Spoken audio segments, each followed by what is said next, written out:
À l'arrivée du printemps, Aurélie ne fait ses courses qu'au rayon fruits. Dans son panier, du raisin et toujours du raisin. Je pense que j'ai raison de manger du raisin. Ça me nettoie. Je fais une cure de 1 semaine où je mange en moyenne 2 kilos de raisin par jour.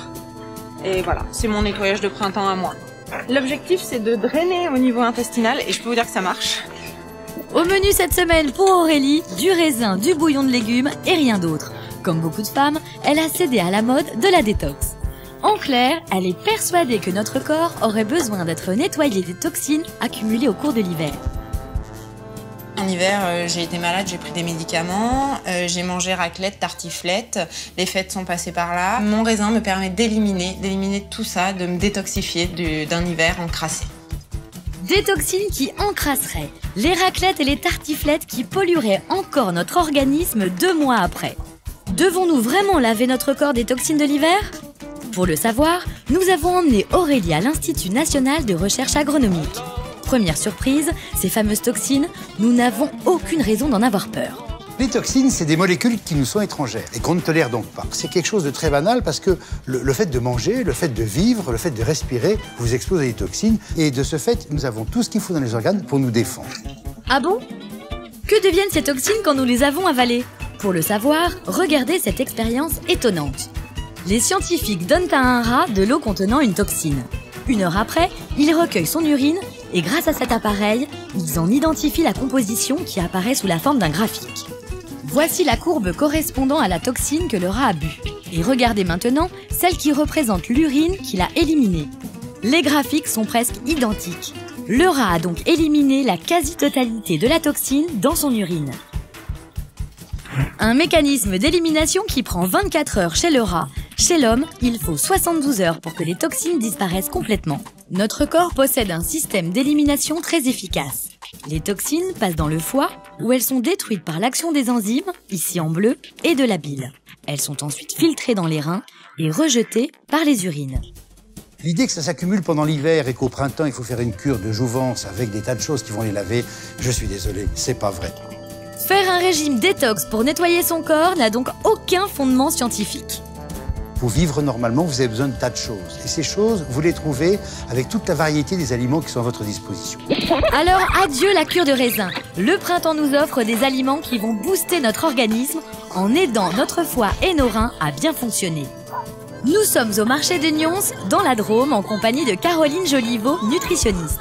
Désormais, on en a fini avec les aliments d'hiver. Au printemps, on passe au vert. Alors pourquoi la verdure, c'est super important ?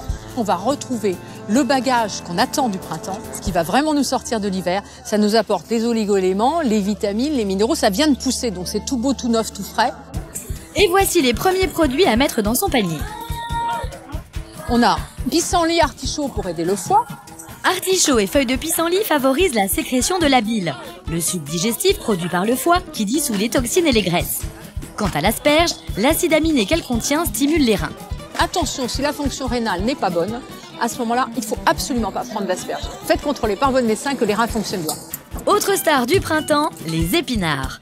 Très riches en fibres, ils stimulent le transit intestinal et contiennent aussi beaucoup de vitamine C qui favorise le travail des enzymes antitoxines.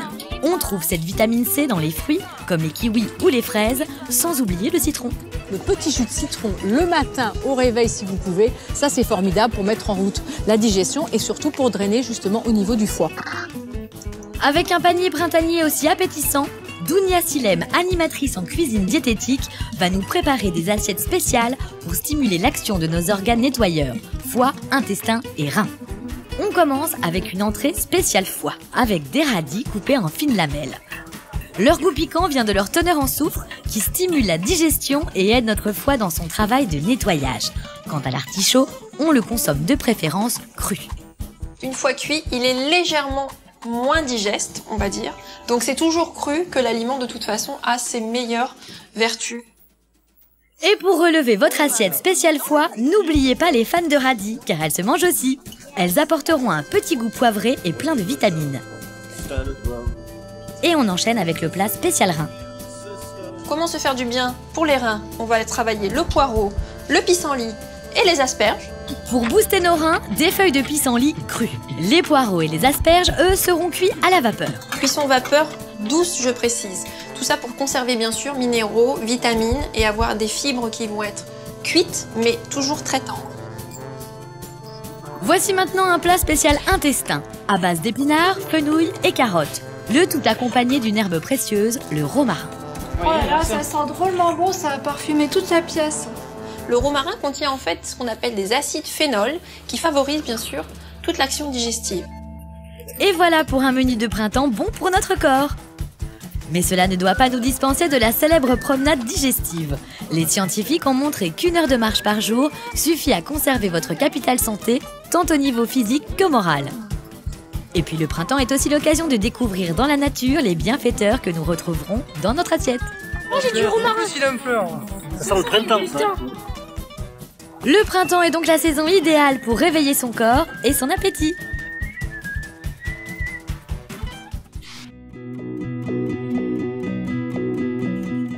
Chaque année, avec les beaux jours, vous êtes pris d'une envie de grand ménage.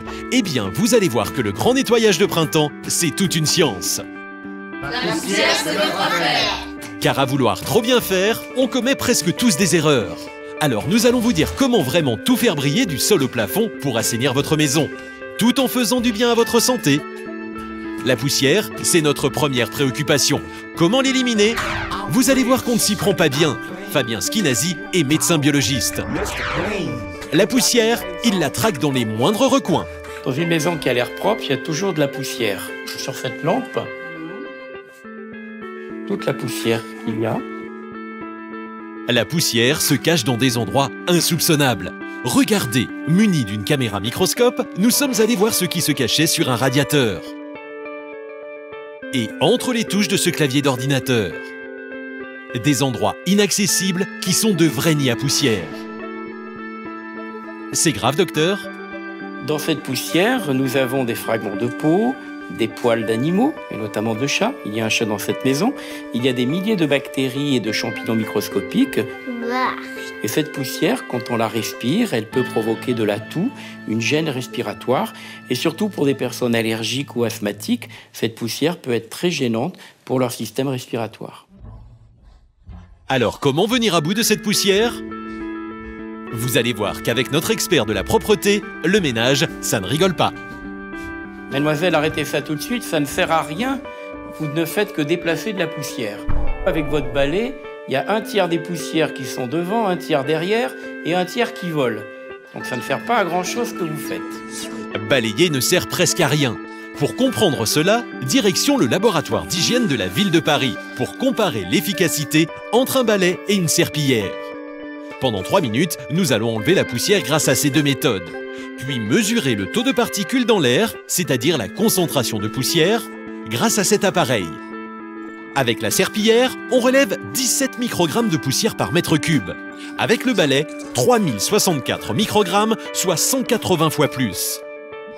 Le balayage à sec est beaucoup plus dangereux puisqu'il remet beaucoup de bactéries et de poussière dans l'air, alors que le balayage humide plaque les poussières et les bactéries au sol. Alors, adieu balai et bonjour serpillière. Et troquez aussi votre plumeau contre un chiffon humide ou en microfibre pour attirer les poussières. Si vous utilisez un aspirateur, n'oubliez pas d'aérer la pièce et d'en changer régulièrement le filtre. Un filtre encrassé multiplie par 5 le nombre d'allergènes présents dans l'air. Ouvrez donc grand vos fenêtres. Un geste qui permet aussi d'éliminer les acariens, ces cousins microscopiques des araignées qui prolifèrent dans l'air humide et confiné de nos maisons. Enfin, attention à vos produits ménagers. Pour qu'ils soient efficaces, n'ayez pas la main lourde. Attention Caroline, il ne faut pas surdoser le produit, car vous n'allez pas mieux nettoyer en mettant plus de produits, et en plus vous allez laisser des résidus sur le sol qui peuvent être toxiques. Savez-vous qu'il existe 2 grands types de produits pour nettoyer votre intérieur? Les nettoyants ou détergents fabriqués à base de savon et les désinfectants ou antibactériens à base d'eau de javel qui détruisent les bactéries. Vous allez voir qu'on ne sait pas bien les utiliser. Que faites-vous là? Je désinfecte avec une lingette antibactérienne. Ah, on ne peut pas désinfecter tant que la surface n'est pas propre, car votre désinfectant va être neutralisé par les souillures. Pour vérifier cela, retour au laboratoire pour une expérience. Le carreau de gauche est nettoyé avec un désinfectant de type eau de javel. Celui de droite avec un produit nettoyant. Grâce à cette gélose, on prélève les bactéries présentes sur le sol. Les boîtes sont ensuite placées dans une étuve à 37 degrés afin que les bactéries se développent. Voici les résultats 24 heures après. Sur le sol, il y avait au départ 59 bactéries. Après le désinfectant, il en reste 34. Après le nettoyant, il n'en reste plus que 20. Dans ce test, le nettoyant est donc plus efficace que le désinfectant contre les bactéries. En pratique courante, un simple nettoyage est suffisant puisqu'on réduit de 66% la contamination en bactéries. En revanche, lorsqu'il y a une personne malade à la maison et qu'il peut y avoir des bactéries pathogènes sur la surface, l'utilisation d'un désinfectant après le nettoyage permet d'obtenir 97% de réduction de la contamination. On récapitule. La méthode idéale, c'est donc de bien nettoyer pour enlever les salissures et seulement après de désinfecter. Dernière astuce, quand vous passez l'éponge, ne faites pas de mouvements circulaires. Cela ne fait qu'éparpiller les bactéries. Faites des mouvements bien parallèles. Le ménage, c'est tout un art. Le grand nettoyage de printemps, c'est donc bon pour la santé, mais c'est aussi bon pour le moral. Patrick Estrade, psychologue, nous le confirme. Quand on agit sur l'intérieur de la maison, c'est un petit peu comme si on travaille sur l'intérieur de soi. C'est pour ça que c'est intéressant, l'ordre. Et pour mettre de l'ordre, il faut apprendre à jeter. Patrick va expliquer à Manon comment trier ses nombreuses peluches. Alors tu vois, ce qu'il faut, c'est que tu penses à tes peluches en termes d'amour. Est-ce que je l'aime beaucoup? Est-ce que je l'aime moyen? Ou est-ce que je l'aime plus beaucoup? Je garde. D'accord. Je garde pas. Garde pas, Snoopy. Ce n'est pas évident de se débarrasser des objets, non, parce que nous avons une relation à l'objet, une relation affective. La plus grande violence, c'est quand les parents se débarrassent des objets pendant que l'enfant n'est pas là, ou il est à l'école, etc. Donc quand le parent dit attention, si tu mets pas d'ordre, je vais jeter, et qu'en effet il jette, je pense qu'il peut y avoir là d'assez gros traumatismes. Triez donc les jouets avec votre enfant. S'il n'arrive pas à se séparer de certains objets, pensez à les donner ou bien à les vendre. Voilà une maison bien rangée et bien propre. Vous voyez, le ménage de printemps, ça n'est pas si compliqué. À condition de n'oublier personne.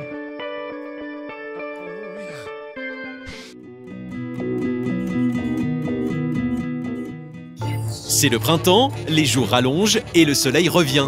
Le moment idéal pour effacer la fatigue de l'hiver et lutter contre les petits stress de tous les jours. Comment? En positivant. Grâce à E = M6, vous allez découvrir pourquoi positiver est bon pour la santé et surtout connaître les techniques des scientifiques pour augmenter votre dose de bonheur au quotidien.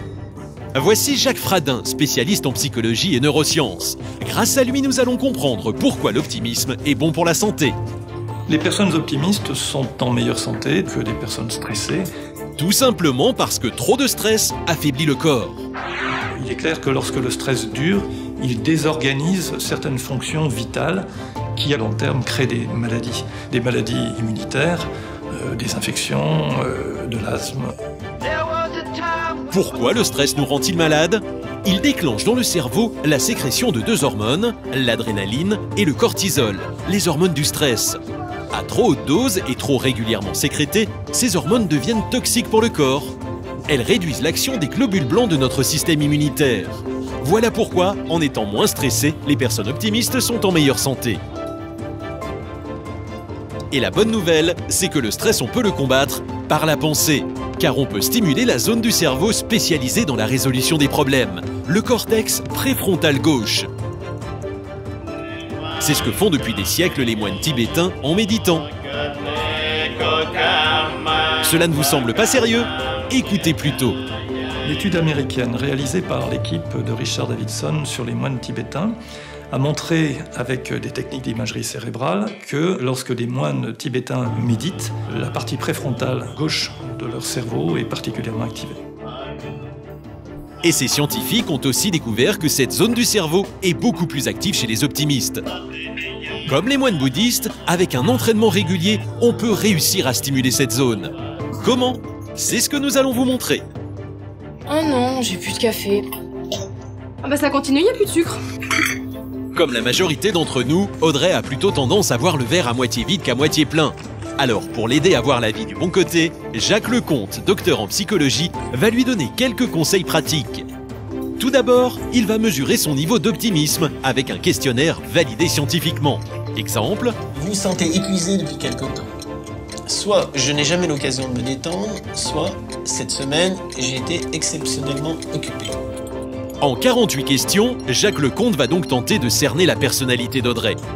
Et voici le résultat. Vous avez plutôt une vision pessimiste de vous-même, de la vie en général. Mais pas d'inquiétude, tout n'est pas perdu. 50% de notre niveau de bonheur est déterminé par la génétique. C'est notre aptitude naturelle à être optimiste. Nos conditions de vie, elles, joueraient à seulement 10%. Donc la bonne nouvelle, c'est qu'il reste 40% effectivement qui dépendraient de notre propre comportement, ce qui montre bien qu'on n'est pas démuni face au bien-être. 40% de notre niveau de bonheur dépend donc de cette fameuse zone du cerveau sur laquelle nous pouvons agir. Comment ? Voici 3 exercices de base qui, répétés régulièrement, vont vous aider à vraiment positiver. Premier exercice, écrire chaque soir dans un cahier 3 événements positifs de la journée. Je me suis fait plaisir, j'ai mangé une bonne tarte aux fraises. J'ai fait du shopping. Une technique qui permet donc d'enregistrer pendant notre sommeil les moments positifs de la journée. Second exercice, écrire et exprimer sa gratitude. En clair, savoir dire merci. Je voulais encore te remercier vivement d'avoir fait tous ces kilomètres. Et dire merci, c'est aussi bon pour l'estime de soi. Quand quelqu'un nous fait du bien, nous veut du bien, eh bien ça renvoie à nous-mêmes, ça renvoie au fait que pour cette personne, j'ai de l'importance et finalement, d'une certaine manière, je suis apprécié, voire je suis aimé. Et ça, évidemment, c'est très important pour notre estime de soi, pour le sentiment de bien-être. En pratiquant ces exercices au moins 3 fois par semaine, vous augmenterez votre optimisme et au bout d'un mois, les résultats se feront déjà sentir. Pour consolider cet optimisme, les scientifiques ont mis au point un exercice étonnant. Alors il y a un petit exercice très simple d'expression faciale des émotions. On l'appelle aussi exercice du stylo entre les dents. Regardez, nous avons reconstitué une étude réalisée en 2002 par des chercheurs en psychologie à l'hôpital de la Pitié à Paris. Un dessin animé est projeté à des volontaires. Dans leur bouche, un stylo. Le premier groupe tient le crayon entre ses dents, ce qui pousse les traits de leur visage à esquisser un sourire. A l'inverse, le second tient le stylo entre ses lèvres, ce qui force les traits du visage à grimacer. Les participants doivent ensuite noter de 1 à 10 le plaisir procuré par le dessin animé. Résultat, les personnes au sourire forcé ressentent un plaisir plus intense. La mimique faciale envoie des informations à notre cerveau lui disant « je suis en train d'apprécier quelque chose, puisque je souris, c'est donc que j'apprécie. » Et le cerveau renvoie à l'organisme lui-même la sensation de cette émotion. Si j'ai la mimique du bien-être, du sourire, je suis plus satisfait. Et si j'ai la mimique de l'irritation, mon cerveau me dit « tu es irrité » et je t'envoie l'émotion d'irritation. Le soir, chez vous, devant la télévision, 15 minutes, le stylo entre les dents, vont vous mettre de meilleure humeur. C'est incroyable, mais ça marche. Audrey s'est appliquée pendant 1 semaine à faire ses exercices. 7 jours plus tard, voyons le résultat. J'ai passé une très bonne semaine, alors je sais pas si effectivement ça a développé en moi le syndrome du bonheur. C'est ce que nous avons voulu savoir en lui faisant repasser le test de personnalité pour mesurer son niveau d'optimisme. Cette fois-ci, les réponses optimistes sont 2 fois plus nombreuses que les réponses de type pessimiste. En seulement 1 semaine, Audrey est devenue 2 fois plus optimiste. Comme quoi, voir la vie en rose, ça s'apprend.